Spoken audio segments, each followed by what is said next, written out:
If you grew up in America between 1950 and 1980, you did not just own a bicycle. You owned a Schwinn. It was heavy. It was made of chrome and steel, and it was indestructible. The Schwinn Stingray was not just a toy.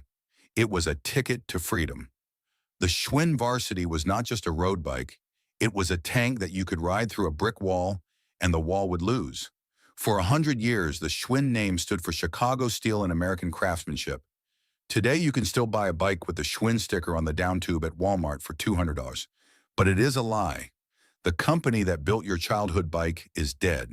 The factory in Chicago is gone, and the machine you buy today is what professional mechanics call a bicycle-shaped object. In this investigation, we are going to expose how the greatest bicycle brand in the world was hollowed out by incompetent management, union busting, and private equity vultures. We will show you the forensic difference between the electroforged frames of the past and the robotic welded junk of the present. And we will explain why buying a new Schwinn today is an insult to the memory of the brand. To understand what we lost, you have to understand how they used to build them. Most bicycles in the 20th century were built by brazing steel tubes into lugs. It was slow and it was expensive. Schwinn did it differently. They invented a process called electroforging. They took heavy-gauge American steel tubes and fused them together with electricity and massive pressure. The frame was effectively one single piece of metal. It was heavy. A Schwinn Varsity weighed 40 lb, but it was bomb-proof. They used a proprietary bottom bracket design called the Chicago Cage. It held more grease and used larger ball bearings than any other bike on the market. You could leave a Schwinn in the rain for 5 years, drag it out of the mud, pump up the tires, and it would still ride. This quality made them the dominant force in the industry. At their peak, Schwinn was selling 1 million bikes a year. They were the General Motors of bicycles. But arrogance is a slow killer. In the 1970s, a group of hippies in Marin County, California, started modifying old Schwinn cruisers to race down mountains. They called them clunkers. They were inventing the sport of mountain biking. They went to Schwinn and said, "You should build a bike for this." Schwinn management, sitting in their high-rise offices in Chicago, laughed at them. They said mountain biking was a fad. They refused to innovate. So companies like Specialized and Trek stepped in and took the market. By the time Schwinn realized their mistake, it was too late. They had lost the cool factor. Simultaneously, the factory floor was at war. The workers in Chicago knew the machinery was outdated. They knew the management was incompetent. In 1980, they went on strike. Instead of fixing the problems, Schwinn management decided to outsource. They sent the manufacturing of their core products to a factory in Taiwan called Giant. They taught Giant how to make bikes. They gave them the blueprints, and within 5 years, Giant became their biggest competitor and ate them alive. In 1992, Schwinn filed for bankruptcy. This is where the story turns from a business failure into a tragedy. The brand was bought by investment groups who did not care about bikes. They cared about the logo. They bounced the company around until 2001 when it was sold to Pacific Cycle. Pacific Cycle had a new strategy.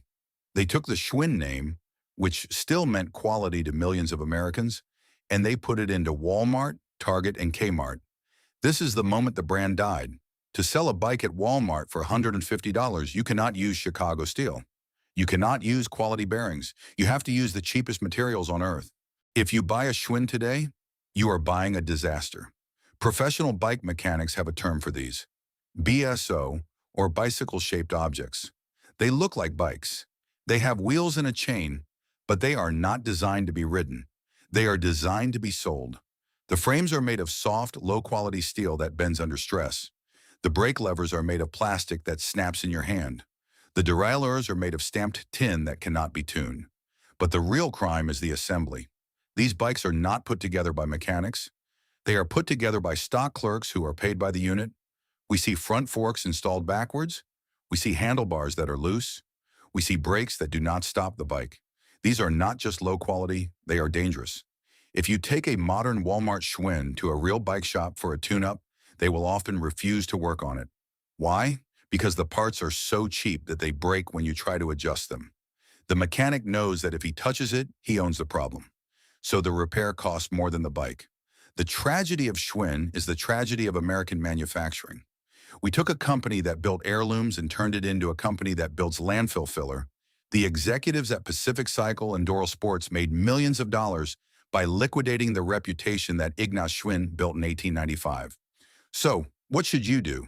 If you want the feeling of a real Schwinn, you have to look backward. Go to Craigslist.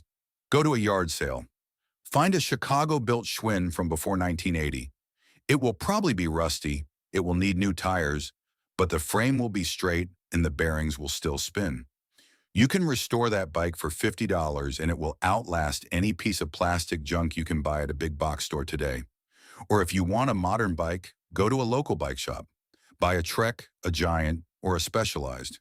Yes, they are made in Taiwan, but they are made by bicycle companies, not toy companies. Do not reward the vultures who killed an American icon. Let the new Schwinn rot on the shelf at Walmart and keep the old steel rolling. If this story changed the way you look at the vintage machines in your garage, please subscribe and like the channel. We are uncovering the history that they tried to bury. Let's keep the legacy alive. Our next investigation into the icons of the past will be arriving soon.